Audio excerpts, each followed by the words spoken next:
Guys, नमस्कार। Interview guidance programme में आपका स्वागत है। सबसे पहले आप सबको शुभकामना और अग्रिम बधाई। अंतिम रूप से चयन के लिए हम मान करके चल रहे हैं कि आप सभी को साक्षात्कार देना है।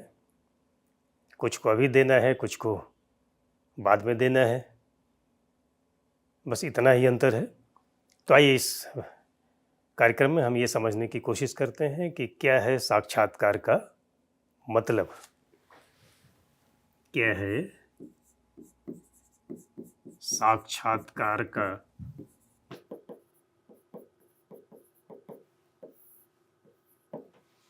मतलब।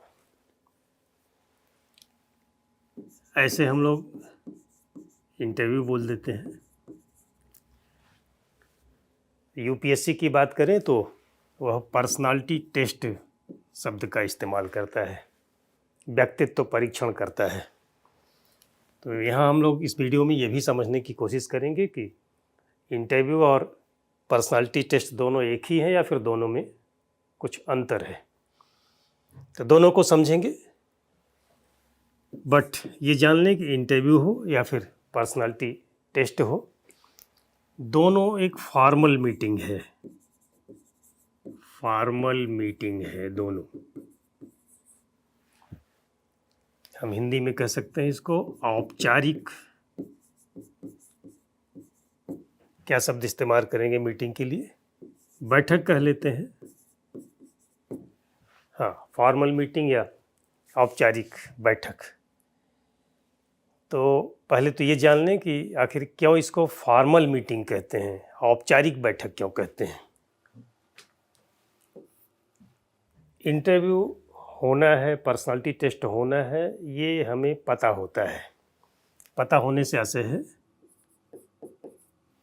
कि कितनी तारीख को होगा, ये सूचना हमें रहती है। कितने बजे होगा, टाइमिंग की सूचना भी हमको रहती है। कहाँ इंटरव्यू होना है ये भी पता रहता है। प्लेस, डेट, टाइम और प्लेस, इन तीनों की जानकारी हमको होती है। इसलिए कहते हैं कि ये एक फॉर्मल मीटिंग है, औपचारिक बैठक है।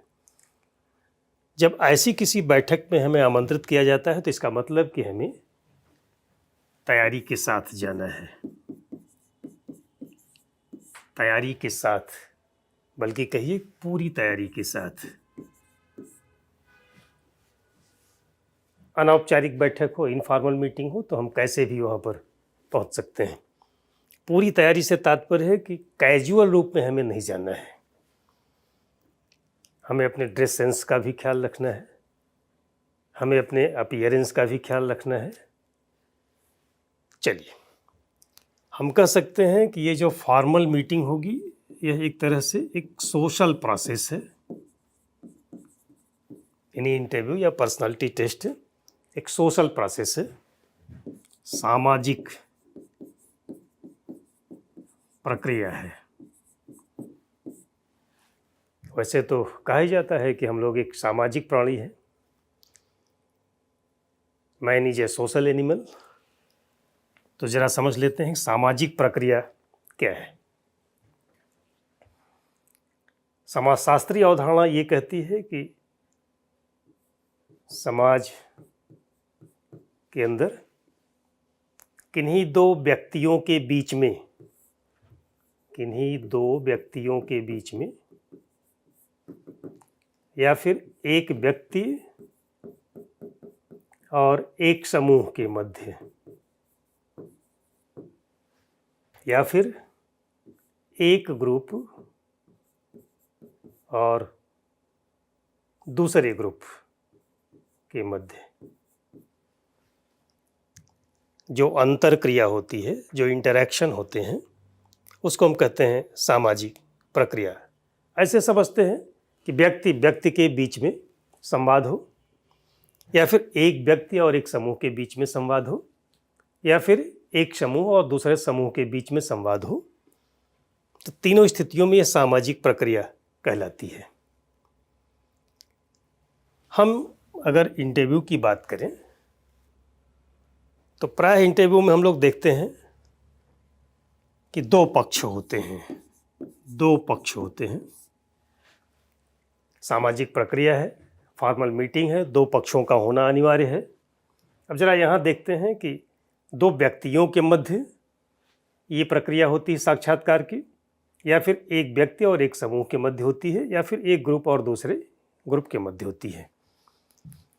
तो यहाँ हम लोग ये कह सकते हैं कि एक व्यक्ति और एक समूह के मध्य अंतरक्रिया है। जो एक व्यक्ति है वह कौन है? वह आप हैं। तो यहाँ अगर हम फॉर्मल शब्दों में लिखें तो उम्मीदवार, कैंडिडेट। एक पक्ष हो गया कैंडिडेट, उम्मीदवार, यानी कि आप, और दूसरा पक्ष होगा इंटरव्यू बोर्ड, जिसे हम लोग इंटरव्यू पैनल भी कह देते हैं, बोर्ड या फिर पैनल। रोचक बात यहाँ दोस्तों ये है कि दो पक्षों में एक पक्ष आप हो गए उम्मीदवार, और दूसरा पक्ष इंटरव्यू बोर्ड या जो पैनल है उसमें एक से अधिक व्यक्ति हैं। व्यक्तियों की संख्या प्रायः 5, 7, 9 ऐसे होती है, जिसको हम लोग बोर्ड या पैनल कह देते हैं। आप किसी जॉब के लिए अप्लाई करते हैं और गवर्नमेंट का कोई डिपार्टमेंट है, उसके और आपके मध्य एक एग्रीमेंट होना है सिलेक्शन के बाद, या सीधे कह लीजिए कि आपके और सरकार के मध्य एक एग्रीमेंट होना है कोई जॉब ज्वाइन करने के लिए फाइनल सिलेक्शन के बाद। तो बेहतर तो ये होता है कि एक पक्ष आप होते और दूसरा पक्ष सरकार होती। लेकिन यहाँ पर सरकार ने क्या कर रखा है, सरकार से अच्छा शब्द होगा हम एम्प्लॉयर शब्द का इस्तेमाल करें। एम्प्लॉयर, नियोक्ता कह सकते हैं। तो बेहतर होता कि एक पक्ष आप होते यानी कैंडिडेट होता, और दूसरा पक्ष कौन होता?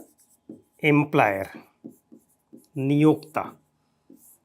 लेकिन यहाँ पर रोचक, जो हमने कहा कि रोचक तथ्य यही कि यहाँ पर दूसरा पक्ष फिजिकली आपके समक्ष नहीं मौजूद है।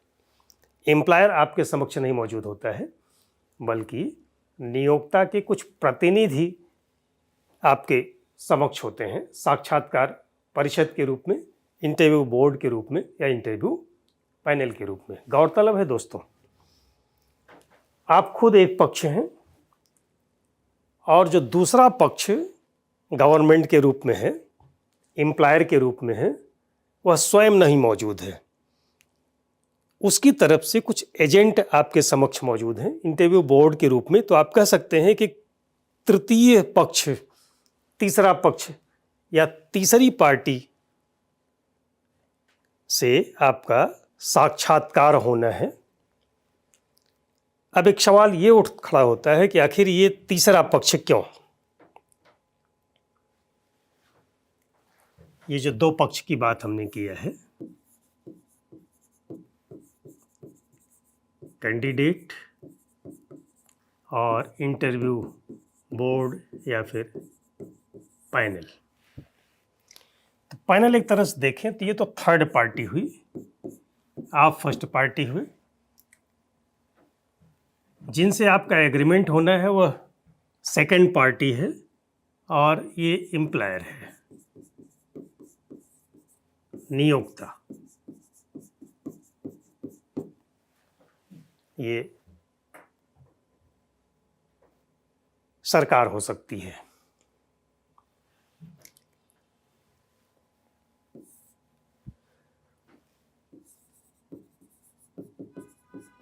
अगर यहाँ पर हम कैंडिडेट लिखते और यहाँ पर हम एम्प्लॉयर लिखते,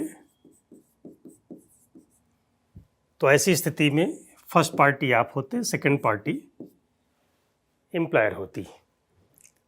लेकिन यहाँ पर सेकंड पार्टी नहीं बल्कि थर्ड पार्टी है, इसको सेकंड पार्टी ने एक जिम्मेदारी सौंप दी है कि यह सूटेबल कैंडिडेट चुन करके उसे सौंपे। अब आप ये कह सकते हैं कि इंटरव्यू बोर्ड या पैनल का क्या दायित्व है, क्या कार्य है। तो इसे कार्य सौंपा गया है कि यह सूटेबल कैंडिडेट चुन करके एम्प्लॉयर को उपलब्ध करवाए। आप क्या हैं? आप कैंडिडेट हैं और इंटरव्यू बोर्ड या पैनल को सूटेबल कैंडिडेट का चुनाव करना है आपके बीच से। एम्प्लॉयर ने ये कह रखा है, ये दायित्व इनको सौंप रखा है। चलिए, अब ये इंटरव्यू बोर्ड या पैनल का दायित्व है, काम है सूटेबल कैंडिडेट चुनना। आपका क्या दायित्व है? आप बैठ कर इसके संवाद करेंगे, बातचीत करेंगे, फॉर्मल मीटिंग करेंगे, तो आप ये बताने की कोशिश करेंगे, आप प्रूव करने की कोशिश करेंगे कि हम न केवल सूटेबल कैंडिडेट हैं बल्कि हम बेस्ट सूटेबल कैंडिडेट हैं। क्या है दोस्त? आप बेस्ट सूटेबल कैंडिडेट हैं। क्या अंतर है सूटेबल और बेस्ट सूटेबल में? आप ऐसे कह सकते हैं, ये चुनना चाहते हैं उत्तम उम्मीदवार। आपको बताना है कि आप सर्वोत्तम उम्मीदवार हैं। इनको चुनना है इष्ट उम्मीदवार, ऑप्टिमल। आपको बताना है कि हम इष्टतम उम्मीदवार हैं। ये आपकी जिम्मेदारी हुई। अगली बात जरा देखते हैं कि सूटेबल, उत्तम, इष्ट कैंडिडेट चुनने के लिए ये क्या करें, कौन सा तरीका अपनाएं। तो एक बेस्ट नोन वे या जो सबसे अच्छा तरीका, सबसे लोकप्रिय तरीका आपका कहलाता है साक्षात्कार। अब साक्षात्कार के अंतर्गत ये कौन सी प्रक्रिया अपनाते हैं सूटेबल कैंडिडेट चुनने के लिए? तो ये आयोजित करते हैं एक क्वेश्चन आंसर सेशन। क्या आयोजित करते हैं दोस्तों? आयोजित करते हैं ये क्वेश्चन आंसर सेशन, प्रश्नोत्तर सत्र।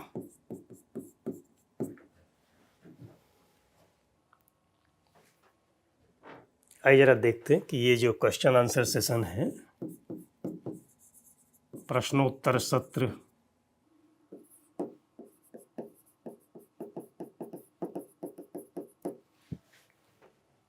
अब सवाल ये उठता है कि आखिर प्रश्नोत्तर सत्र ही क्यों, क्वेश्चन आंसर सेशन ही क्यों? कोई मशीन इनके पास अगर होती, जैसे ईसीजी, इलेक्ट्रोकार्डियोग्राफ, तो ये हृदय की गतिविधियों का पता कर लेते। लेकिन इनके पास ऐसी कोई मशीन नहीं होती है साक्षात्कार के लिए या व्यक्तित्व परीक्षण के लिए। इसलिए ये जो तरीका अडॉप्ट करते हैं उसको बोलते हैं क्वेश्चन आंसर सेशन। अब यही एक कन्फ्यूज़न होता है। आपको लगता है कि अगर इंटरव्यू बोर्ड 15 सवालों का जवाब आपसे पूछे तो आप 15 सवाल का जवाब दे दें तो आपको लगता है कि आप बेस्ट सूटेबल कैंडिडेट होंगे। तो ऐसा नहीं है। या फिर आपको लगता है कि 11, 12, 13 सवालों का जवाब कम से कम आप ठीक से दे लेंगे तो आप बेस्ट सूटेबल कैंडिडेट होंगे। आपको यह जानकर हैरत होगी, जो इंटरव्यू बोर्ड है उसको लगता है कभी कभी कि 5-7 सवालों का जवाब अगर आप ठीक ठाक दे देते हैं, ठीक तरीके से दे देते हैं, तो उतने में ही उसका काम चल जाता है। उसको सूटेबल कैंडिडेट चुनता है, इष्ट कैंडिडेट उसको चुनना है और वह चुन लेता है। आपके 5-7 सवालों के जवाब सही तरीके से जवाब दे लेते हैं तो इसका काम बन जाता है। इसका मतलब हम ये कह सकते हैं कि साक्षात्कार प्रश्नोत्तर की श्रृंखला तो है, इंटरव्यू क्वेश्चन आंसर सेशन तो है, but it is not merely question answer session. हाँ, यह केवल और केवल प्रश्नोत्तर की श्रृंखला मात्र नहीं है। फिर क्या है, आइए जरा आगे इसको समझने की कोशिश करते हैं। असल में ये जो इंटरव्यू बोर्ड है ये आपके इनर क्वालिटीज़ को चेक करना चाहता है। इनर क्वालिटीज, आंतरिक गुणों को हम हिंदी में अगर ट्रांसलेट करें तो कह सकते हैं कि आपके आंतरिक गुणों का ये परीक्षण करना चाहते हैं क्वेश्चन आंसर सेशन के माध्यम से। ये इनर क्वालिटीज़ क्या है दोस्त? आंतरिक गुण क्या हो सकते हैं? आपके अंदर कुछ मनोवैज्ञानिक विशेषताएं होंगी जिनको हम कहते हैं साइकोलॉजिकल ट्रेट्स। Psychological traits. और कुछ सामाजिक प्राणी आप हैं तो आपके अंदर समाज शास्त्रीय गुणों की अपेक्षा की जाती है। सोशियोलॉजिकल ट्रेड्स या फिर क्वालिटीज, ये इनका परीक्षण करना चाहते हैं। और क्या देखना चाहता है इंटरव्यू बोर्ड आपके अंदर? यही बात हुई ना कि ये इंटरव्यू है या फिर पर्सनालिटी टेस्ट है। यूपीएससी पर्सनालिटी टेस्ट लेता है और तमाम इंस्टीट्यूशन इंटरव्यू लेते हैं। दोनों एक ही हैं या दोनों में अंतर है, ये बात भी यहीं अभी स्पष्ट हो जाएगी। प्रायः कुछ लोग कहते हैं कि ये जो इंटरव्यू है या पर्सनालिटी टेस्ट, इसमें पर्सनालिटी का असेसमेंट होता है, नॉलेज का टेस्ट नहीं होता है। इस बात से तो हम सहमत हैं, आपको भी सहमत होना चाहिए कि इंटरव्यू है तो उसमें पर्सनालिटी टेस्ट शामिल है। केवल पर्सनालिटी टेस्ट अगर है तब क्या होगा, तब क्या उसमें शामिल है? आइए जरा देखते हैं। इंटरव्यू है तो उसमें पर्सनालिटी टेस्ट आपका होना है, साथ साथ आपके इंटेलिजेंस को टेस्ट करना है। ये आप कह सकते हैं कि इंटरव्यू में आपके व्यक्तित्व का परीक्षण किया जाता है और साथ ही साथ ये देखने की कोशिश की जाती है कि बुद्धिमत्ता का स्तर आपका क्या है, इंटेलिजेंस आप में कितना है। इंटेलिजेंस कोशिएंट एक शब्द है ना, आईक्यू का टेस्ट किया जाता है। कहीं आपको लिखा मिलता है, कुछ लोग बताते हैं कि यहाँ पर नॉलेज का टेस्ट भी होता है, ज्ञान का परीक्षण भी होता है।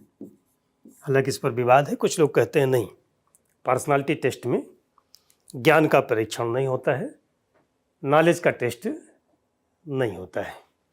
हम आपको बताना चाहते हैं कि इंटरव्यू हो या पर्सनालिटी टेस्ट हो, इसमें व्यक्तित्व का परीक्षण होता है। व्यक्तित्व के कुछ विशेषक होते हैं, व्यक्तित्व कुछ विशेषताएं होती, कुछ गुण होते हैं, उनके बारे में पता किया जाता है। साथ ही साथ आपके अंदर इंटेलिजेंस को भी टेस्ट किया जाता है। क्या है इंटेलिजेंस?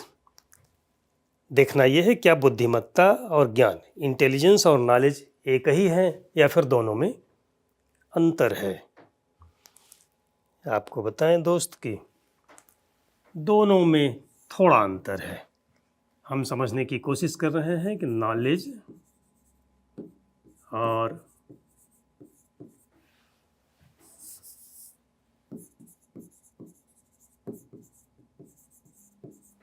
इंटेलिजेंस दोनों एक ही है या दोनों में अंतर है? थोड़ा अंतर है। नॉलेज को हम लोग कहते हैं कि पढ़ते हैं, लिखते हैं, ज्ञान प्राप्त करते हैं। पढ़ना, लिखना और अनुभव करना, इससे हमको ज्ञान की प्राप्ति होती है।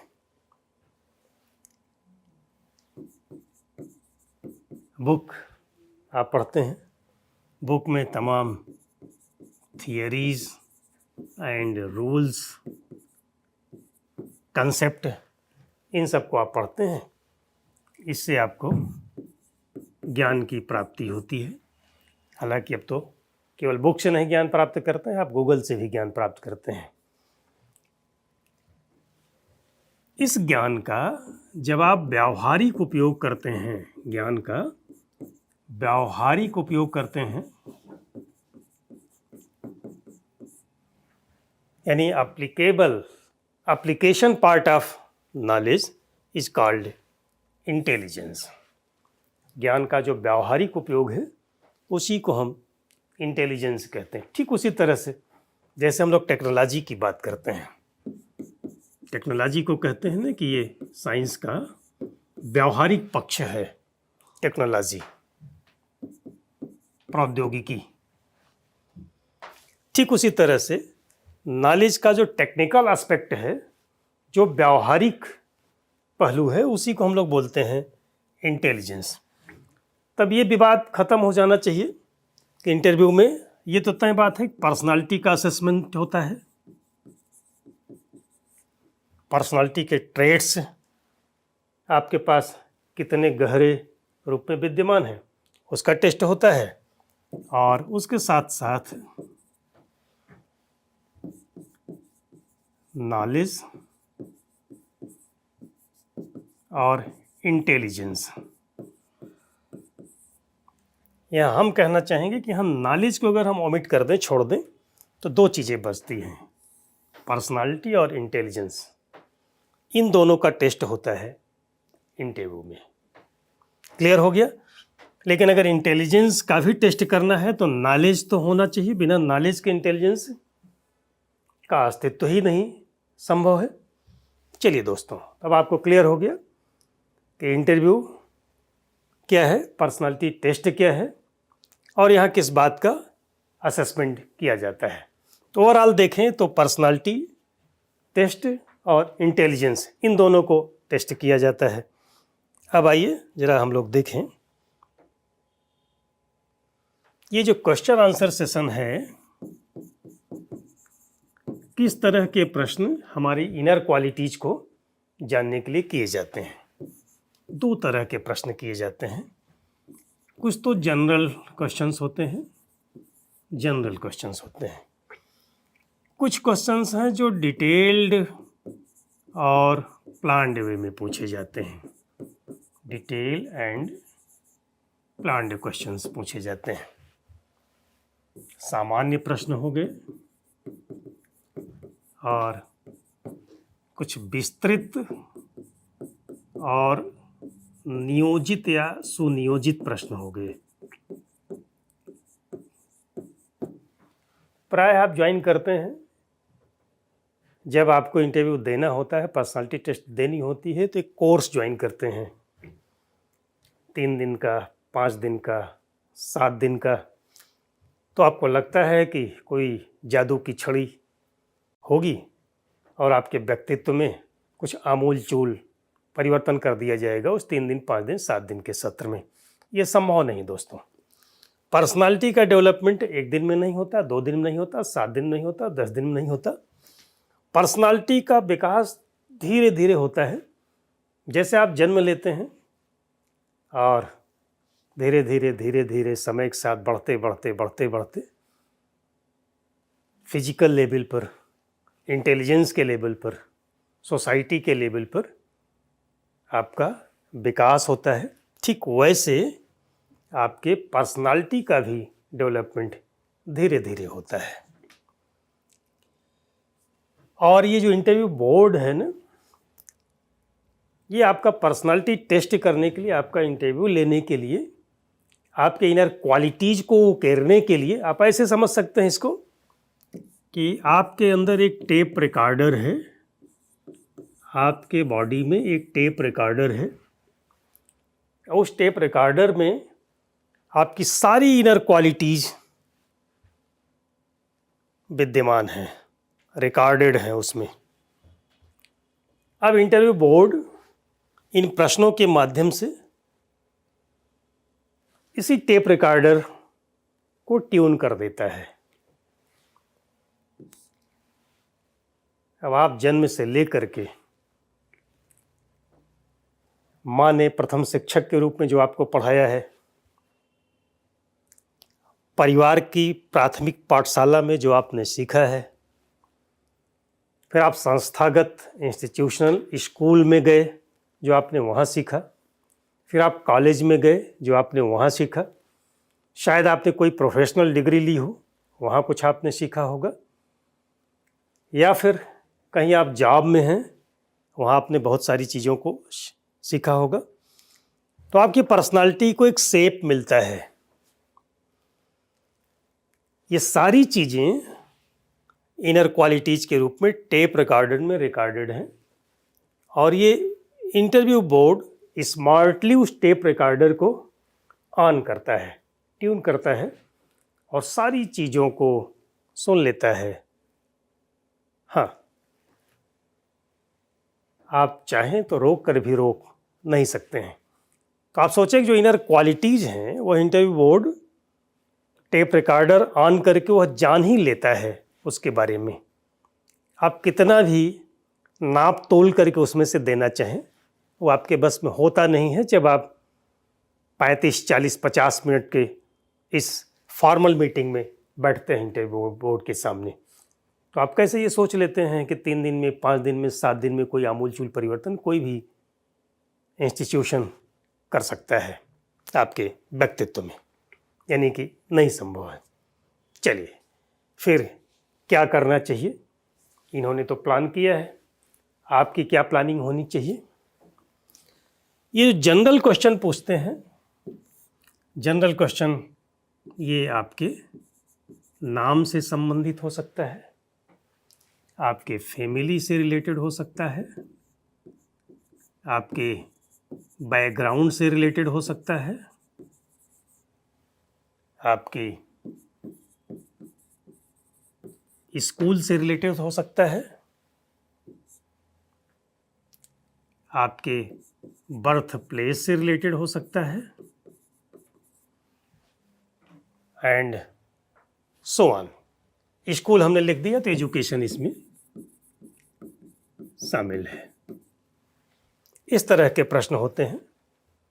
इन प्रश्नों के माध्यम से ये बोर्ड आपसे दोस्ती करता है।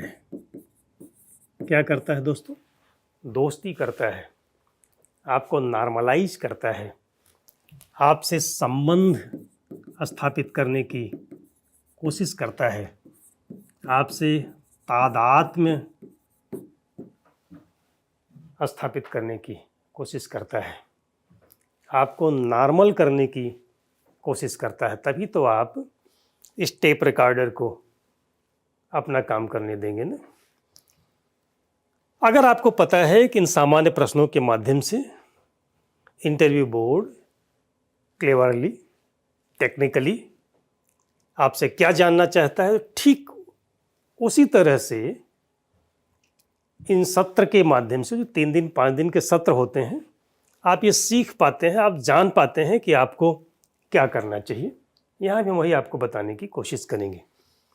आपको भी इसका लाभ उठाना है, इसलिए कि इसमें ऐसे प्रश्न नहीं होते हैं जिनका उत्तर आपको न पता हो।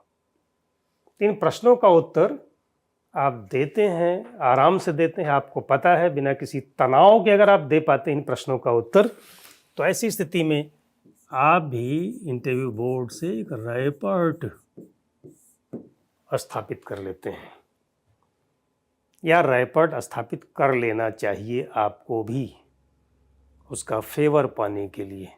ध्यान दीजिएगा, फेवर पाने के लिए आपको रैपर्ट बनाना है। इन आते हुए प्रश्नों का उत्तर दे करके संजीदगी के साथ, बटरिंग करके नहीं। बटरिंग करना फेवर पाने के लिए दुधारी तलवार पर चलने के समान है, तो आपको ध्यान रखना इस बात का। डिटेल्ड क्वेश्चन पर वह आता है। इसके बाद इंटरव्यू बोर्ड आपसे रैपर्ट स्थापित करने के बाद अब यहाँ किस तरह के प्रश्नों को पूछता है, यहाँ पर आपसे पूछेगा प्री और मेंस में जो आपने पढ़ाई लिखाई की है, हालांकि प्री में जो आप पढ़ते हैं वो सब मेंस में शामिल है, तो हम केवल यहाँ पर मेंस की बात कर लेते हैं। आपके मुख्य परीक्षा के पाठ्यक्रम में शायद ही कोई ऐसा शैक्षणिक पहलू हो जो शामिल न हो, इसलिए और कुछ न कह करके हम सीधे कहते हैं कि मुख्य परीक्षा के पाठ्यक्रम से ही क्वेश्चंस पूछे जाते हैं। ये सब कुछ तो शामिल है मुख्य परीक्षा के पाठ्यक्रम में, इसलिए यहाँ पर हम किसी एक विषय की बात नहीं करेंगे, केवल और केवल ये कह सकते हैं कि मेंस का जो पाठ्यक्रम है, सिलेबस है, इसके अतिरिक्त एक आपका सब्जेक्ट ऑफ स्पेशलाइजेशन हो सकता है। क्या हो सकता है दोस्तों? सब्जेक्ट ऑफ स्पेशलाइजेशन हो सकता है, जिसमें आपको विशेषज्ञता हासिल हो। ये कोई प्रोफेशनल डिग्री का सब्जेक्ट हो सकता है या फिर आपके परास्नातक का विषय हो सकता है, और ऐसा हो सकता है कि सब्जेक्ट आपने मुख्य परीक्षा में ऑप्ट न किया हो, रखा न हो। यहीं से प्रश्न पूछे जाते हैं। चलिए, यहाँ तो आपने देखा कि इंटरव्यू बोर्ड आपसे दोस्ती करने के लिए, संबंध बनाने के लिए, तादाद पर स्थापित करने के लिए पूछता है। डिटेल और प्लान्ड क्वेश्चंस को क्यों पूछता है आपसे? इन प्रश्नों के माध्यम से वह परिकल्पना का निर्माण करता है। इंटरव्यू बोर्ड क्या करता है दोस्तों? आपके बारे में एक परिकल्पना करता है, एक हाइपोथेसिस बनाता है। उसको पता है कि सुटेबल कैंडिडेट का चुनाव करना है,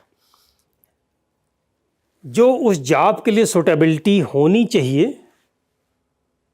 वह आपके अंदर कितने मात्रा में मौजूद है, यह पता करके आपके संबंध में, आपके बारे में वो एक परिकल्पना करता है, एक हाइपोथेसिस बनाता है। डिटेल और प्लान्ड क्वेश्चंस के माध्यम से इस परिकल्पना की पुष्टि करता है। क्या करता है? इस परिकल्पना की पुष्टि करता है, हाइपोथेसिस की। अगर आप कामयाब रहे, जो परिकल्पना उसने बनाई यहाँ पर, उसकी पुष्टि करने में आपने उसका सहयोग किया, फिर तो आपकी बल्ले बल्ले, आपको अंक मिलना तय है। और अंक ही नहीं मिलना तय है, बल्कि आपको अधिकतम अंक मिलने की गारंटी है। अधिकतम, जो मैक्सिमम स्कोर इंटरव्यू में हो सकता है, वो आपको इंटरव्यू बोर्ड देने के लिए बाध्य है। यहाँ पर आपको सावधान करना चाहेंगे बस एक अर्थों में कि ये जो क्वेश्चन आंसर सेशन है, it is not merely question answer session. It is not merely question answer session. हम ये नहीं कह रहे हैं कि ये क्वेश्चन आंसर सेशन नहीं है, ये क्वेश्चन आंसर सेशन तो है, but it is not only और मेयरली क्वेश्चन आंसर सेशन। क्यों? आपसे वह 15 सवाल पूछे, 20 सवाल पूछे, 22 सवाल पूछे, तो आपको ये कोशिश नहीं करनी है कि आपको 15 के 15 सवालों का जवाब जरूर दें, 20 सवालों का जवाब आप जरूर दे पाएँ, 22 सवालों का जवाब आप जरूर दे पाएँ। ये गारंटी आपको नहीं लेना है, ये श्योरिटी आपको नहीं लेना है। हालांकि थोड़ा अति होगी, अतिवाद होगा ये कहना कि आप 0 प्रश्नों का उत्तर देकर के, 0 प्रश्नों का उत्तर देकर भी बोर्ड से अपना रेपो, अपना रिपोर्ट आप इस लेवल का बना सकते हैं कि आपको वह अच्छा अंक दे दे। ध्यान दीजिएगा, यहाँ हम अच्छे अंक की बात कर रहे हैं, गुड मार्क्स की बात कर रहे हैं। गुड स्कोर की बात कर रहे हैं, न कि अधिकतम और मैक्सिमम स्कोर की बात कर रहे हैं। लेकिन होता यह है दोस्त कि यहाँ तो हमने 0 प्रश्नों के उत्तर देने की बात की है। आप अगर 2-3 प्रश्नों का उत्तर शुरू में लगातार नहीं दे पाते हैं तो आप अपना रिजल्ट बना लेते हैं कि अब तो गए काम से। यही ब्लंडर होता है, यही आपको नहीं करना है। आपसे मान लीजिए कि बोर्ड ने पहला प्रश्न पूछा, हमने कहा कि वह शुरू में बोर्ड क्या करता है, सामान्य प्रश्नों को पूछता है। सामान्य प्रश्नों के बारे में ये मान करके चला जाता है इसका उत्तर तो आपको आता ही होगा और आना चाहिए भी। लेकिन कभी कभी वह सामान्य प्रश्न को कुछ इस तरीके से पूछ लेता है कि आपकी IQ वहाँ काम नहीं करती है और वह सामान्य प्रश्न अटपटे प्रश्नों में कन्वर्ट हो जाता है। हाँ, सामान्य प्रश्न सामान्य न होकर के थोड़ा अटपटा हो जाता है, फिर शायद आप उस प्रश्न का उत्तर नहीं दे पाते हैं, या फिर ऐसे प्रश्नों का एक उत्तर नहीं होता, अटपटे प्रश्नों का कई उत्तर हो सकते हैं। जो उत्तर आप देना चाहते हैं शायद बोर्ड उससे कन्विंस न हो तो आप उसकी परवाह कर लेते हैं। अगर आपको लगता है कि इस प्रश्न का उत्तर हम ठीक से नहीं दे सकते हैं तो आप सीधे बोल सकते हैं नो। नो का मतलब कि sorry sir, I don't know, मुझे इस प्रश्न का उत्तर नहीं पता है। चलिए, दूसरा प्रश्न पूछा जाता है और ये भी एक संयोग हो सकता है कि उस प्रश्न का उत्तर आपको ना आता हो तो आपको क्या कहना है, फिर वही no, sorry sir, sorry sir, ये आप बोलेंगे। तीसरा प्रश्न आपसे पूछा जाता है, अब हम आपको तैयार कर रहे हैं वर्स्ट सिचुएशन के लिए, वर्स्ट कंडीशन के लिए, कि आपको उसका भी उत्तर नहीं आता है। आप क्या करेंगे, नो, सॉरी सर। आखिर आपके पास विकल्प ही क्या है,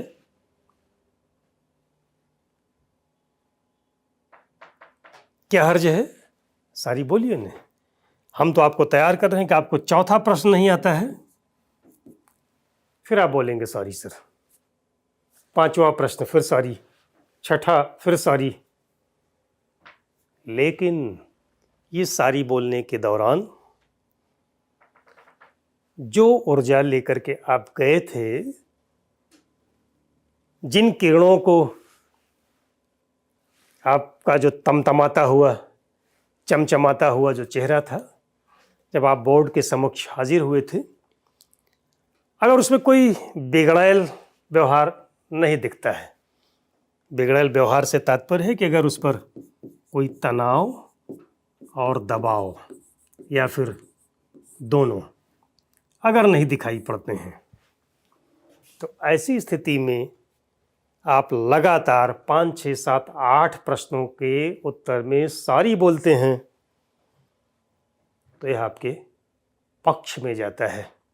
यह बात आपके पक्ष में जाती है। बोर्ड को लगता है कि इससे घाघ अधिकारी तो कोई हो ही नहीं सकता, इससे घाघ सिविल सर्वेंट क्या होगा, इससे अच्छा सिविल सर्वेंट क्या हो सकता है कि लगातार 7 प्रश्नों में सॉरी बोलने के बावजूद इसके चेहरे पर कोई तनाव और दबाव नहीं है। तो मेंटी प्रिपेयर होता है आपको अच्छा अंक देने के लिए। फिर अभी तो परिकल्पना बनानी थी सामान्य प्रश्नों के माध्यम से, उसने परिकल्पना ये बना ली कि ये तो एक अच्छा अधिकारी हो सकता है बिना प्रश्नों का जवाब दिए सारी बोल करके भी। अब उस परिकल्पना की पुष्टि उसको करनी है कहाँ, जब वह डिटेल्ड और प्लान्ड क्वेश्चन आपसे करेगा। अब डिटेल्ड और प्लान्ड क्वेश्चंस कहाँ से पूछेगा, आपके सिलेबस से हमने कहा, या फिर सब्जेक्ट ऑफ स्पेशलाइजेशन से। वहाँ भी ये फार्मूला लागू होता है कि अगर वैसे 10 प्रश्न आपसे पूछे जाएं, 12 प्रश्न पूछे जाएं, तो आपको सॉरी बोलना आना चाहिए। सारी बोलना सबसे सटीक और सबसे अच्छा उत्तर माना जाता है अगर आप करीने से बोल पाते हैं तो। वहाँ भी आप 2-3 5 प्रश्नों का जवाब सटीक और सही तरीके से दे करके बोर्ड का मन जीत सकते हैं। आज के लिए इतना काफ़ी है मेरे ख्याल से दोस्तों। अगली कड़ी में इंटरव्यू गाइडेंस प्रोग्राम के दूसरे एपिसोड को लेकर के हम आपके बीच में जल्दी हाजिर होंगे। धन्यवाद।